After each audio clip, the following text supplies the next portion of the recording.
Hello साथियों, मेरे इस चैनल पे आप सभी का एक बार फिर से स्वागत है। और आज की इस वीडियो में हम करेंट अफेयर्स का पार्ट 2 वीडियो लेकर के आए हैं। इसके पहले पार्ट 1 हम अपलोड कर दिए थे और ये सभी करेंट अफेयर्स सिर्फ और सिर्फ बीपीएससी एडीओ के लिए ही नहीं बल्कि कि मद्य निषेध, बिहार पुलिस, बिहार दरोगा, ये सभी एग्जाम के लिए इम्पोर्टेंट है। तो चलिए शुरू करते हैं। तो आज का पहला क्वेश्चन है कि अस्मिता लोन योजना जो है वो किसके द्वारा शुरू किया गया है। तो अस्मिता जो लोन योजना है ये एसबीआई यानी स्टेट बैंक ऑफ इंडिया के द्वारा शुरू किया गया है।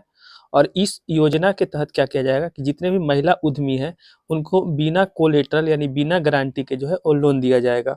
तो अस्मिता लोन योजना एसबीआई के द्वारा शुरू किया गया है और इसमें जितने भी महिला उद्यमी है उनको बिना गारंटी का लोन दिया जाएगा इस योजना के तहत। ठीक है, अगला क्वेश्चन है कि वन नेशन वन सब्सक्रिप्शन योजना कब शुरू किया गया था। तो वन नेशन वन सब्सक्रिप्शन योजना जो है वो 1 जनवरी 2025 को शुरू किया गया था और इसके लिए 6000 करोड़ का जो है राशि आवंटित किया गया है। तो आपसे यही क्वेश्चन पूछा जाएगा कि वन नेशन वन सब्सक्रिप्शन योजना कब शुरू किया गया था। तो 1 जनवरी 2025 को। कभी कभी एक्स्ट्रा इसे ही क्वेश्चन पूछ दिया जाता है कि इसके लिए कितना राशि आवंटित किया गया है। तो इसके लिए कुल 6000 करोड़ जो है की जो राशि है वो आवंटित किया गया है। यहाँ से बहुत ज़्यादा एग्जाम में क्वेश्चन देखने को मिलता है। दरोगा हो गया या उसके पहले जो एक मद्य निषेध वाला जो एग्जाम हुआ था वहाँ पे भी बहुत ज़्यादा क्वेश्चन इससे पूछा गया था। ऑस्ट्रेलियन ओपन 2025, तो ऑस्ट्रेलियन ओपन 2025 महिला का और पुरुष का दोनों बताते हैं। ऑस्ट्रेलियन ओपन 2025 महिला का जो खिताब है वो मैडिसन कीज ने जीता था और अगर पुरुष पूछे जाए तो जैनिक सिनर। ऑस्ट्रेलियन ओपन 2025 में महिला में मैडिसन कीज और पुरुष कौन जीता था? Jannik Sinner. इसके बाद दूसरा है फ्रेंच ओपन। तो फ्रेंच ओपन 2025 में पुरुष का खिताब जीते थे आ, कार्लोस अल्कराज और वही महिला में जो है फ्रेंच ओपन 2025 का खिताब कौन जीते थे? तो कोको गॉफ। तो ये दोनों याद रखिएगा। इसके बाद तीसरा नंबर पे आता है विंबलडन ट्रॉफी। तो विंबलडन ओपन 2025 जो है वो पुरुष का अगर बात किया जाए तो पुरुष में जीते थे जैनिक सिनर।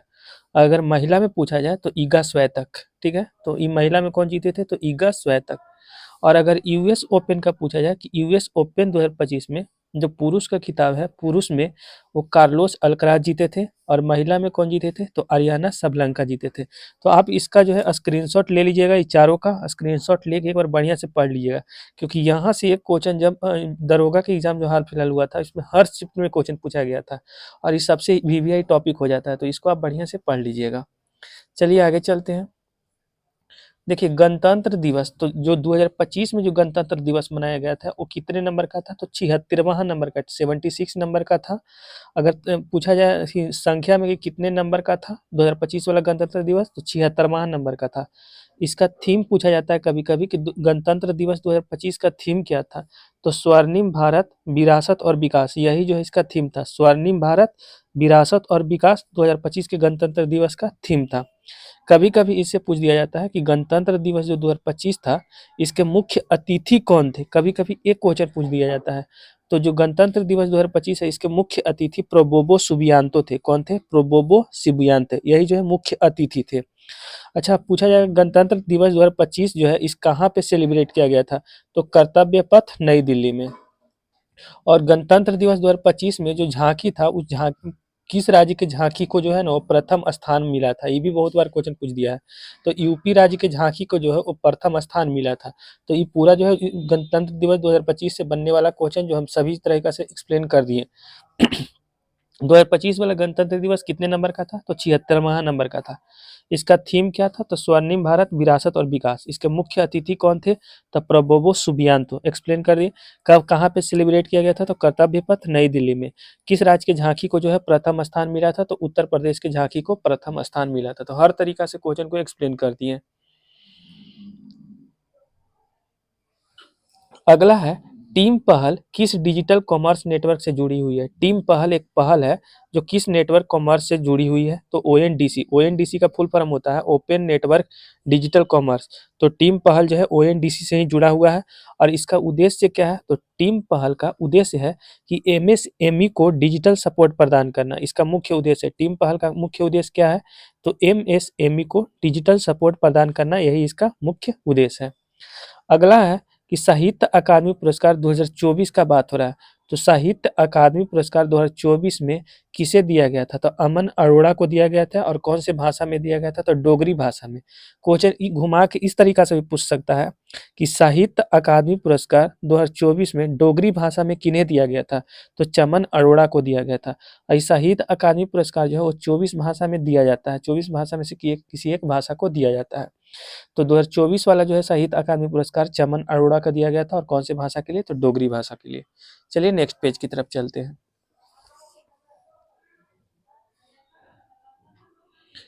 चलिए अगला पेज देखिए। अभी क्वेश्चन जो है हाल फिलहाल दिल्ली के अभी वर्तमान में सीएम कौन है? तो रेखा गुप्ता है। तो ये रेखा गुप्ता एक महिला है। तो पूछा जाए कि महिला में जो अभी रेखा गुप्ता है वो दिल्ली के कितने नंबर के सीएम है? तो 4th नंबर के। 4th महिला सीएम है दिल्ली के रेखा गुप्ता। इसके पहले अगर पहला पूछा जाए तो सुषमा स्वराज, दूसरा शीला दीक्षित थी, तीसरा आतिशी मरलेना थी और चौथा नंबर की रेखा गुप्ता है। तो दिल्ली के वर्तमान सीएम जो कि रेखा गुप्ता है वो 4थे नंबर की महिला है, दिल्ली की महिला सीएम है। तो ये भी क्लियर हो गया होगा। अगला है भ्रष्टाचार धारणा सूचकांक 2024 में भारत का रैंक कितना है? 2024 में पूछा जाए कि भ्रष्टाचार धारणा सूचकांक 2024 के अनुसार भारत का रैंक कितना है? तो 96। और 2023 में कितना था? तो 93। और अच्छा ये पूछा जाएगा कि भ्रष्टाचार धारणा सूचकांक को जारी कौन करता है? जारीकर्ता से भी कभी कभी क्वेश्चन पूछ दिया जाता है। तो इसके जारी करता है ट्रांसपेरेंसी इंटरनेशनल। देखिए 2025 वाला कम ही उम्मीद है क्वेश्चन पूछेगा, ज्यादातर उम्मीद अभी इस बार जो क्वेश्चन क्या कर रहा है कि थोड़ा सा पहले से भी क्वेश्चन पूछ दे रहा है करंट अफेयर्स में। तो इसीलिए हम बता दिए कि भ्रष्टाचार धारणा सूचकांक 2024 में भारत का रैंक है 96 और 2023 में कितना है? तो 93। अच्छा इसको जारी करता कौन है? तो ट्रांसपेरेंसी इंटरनेशनल इसके जारी करता है। चलिए अगला चलते हैं। जो 38वें नंबर के जो राष्ट्रीय खेल हुआ है 2025 में, इसका मेजबानी कौन कौन राज्य कर रहा है? तो 38वें राष्ट्रीय खेल 2025 का मेजबानी कर रहा है उत्तराखंड। और इसका जो शुभंकर है 38वें राष्ट्रीय खेल का, यह है मौली। उद्घाटनकर्ता पूछे तो पीएम नरेंद्र मोदी जी। और इसमें से टॉप पे रहा था, शीर्ष स्थान किसको मिला था? तो सर्विसेज को मिला था। ठीक है, तो यही मुख्य क्वेश्चन 38वें राष्ट्रीय खेल से पूछा जा सकता है। 38वें राष्ट्रीय खेल का आयोजन कहाँ पे हुआ था? तो उत्तराखंड में। शुभंकर क्या है? तो मौली। उद्घाटनकर्ता कौन है? तो पीएम नरेंद्र मोदी जी। और इसमें टॉप पे कौन रहे थे? तो सर्विसेज रहा था। ठीक है, अगला है कि अभी वर्तमान में जो भारत के मुख्य चुनाव आयुक्त कौन है? वर्तमान में भारत के मुख्य चुनाव आयुक्त कौन है? तो ज्ञानेश गुप्ता या ज्ञानेश कुमार, जो कि 26वें नंबर के मुख्य चुनाव आयुक्त है। इनसे पहले कौन थे? यानी 25वें नंबर का कभी कभी पूछ दिया जाएगा, तो राजीव कुमार है। अभी बहुत विवाद में चल रहे हैं ज्ञानेश गुप्ता, तो इसलिए थोड़ा विवादित है, इसलिए याद कर लीजिएगा। क्वेश्चन एग्जाम में आ सकता है क्योंकि विवादित चीज जो है ज्यादा एग्जाम में आने का संभावना रहता है। तो अभी भारत के वर्तमान में मुख्य चुनाव आयुक्त कौन है? तो ज्ञानेश गुप्ता।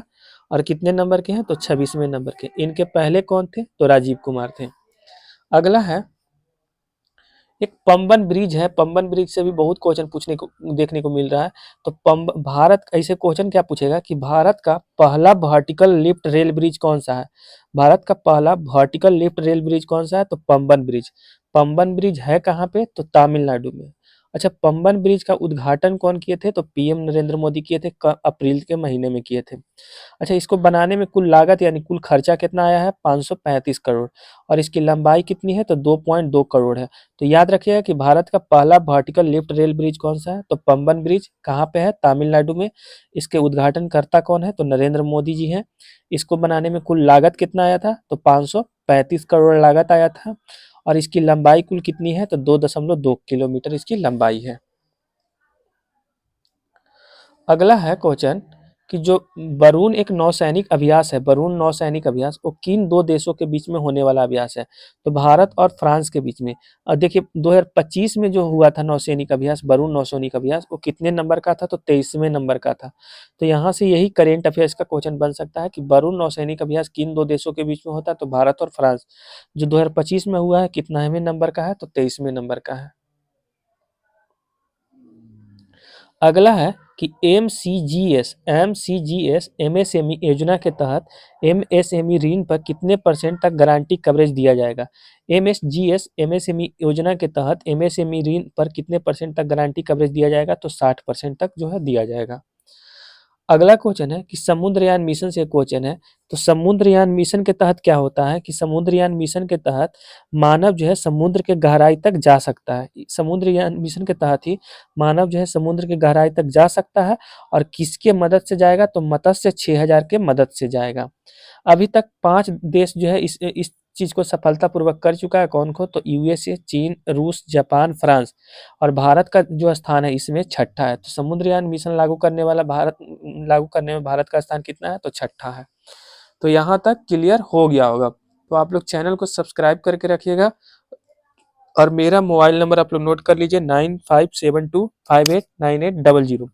इस पे आप मैसेज कर दीजिएगा। मैसेज करने के बाद हम पीडीएफ जो है उस नंबर पे आपको सेंड कर देंगे। धन्यवाद।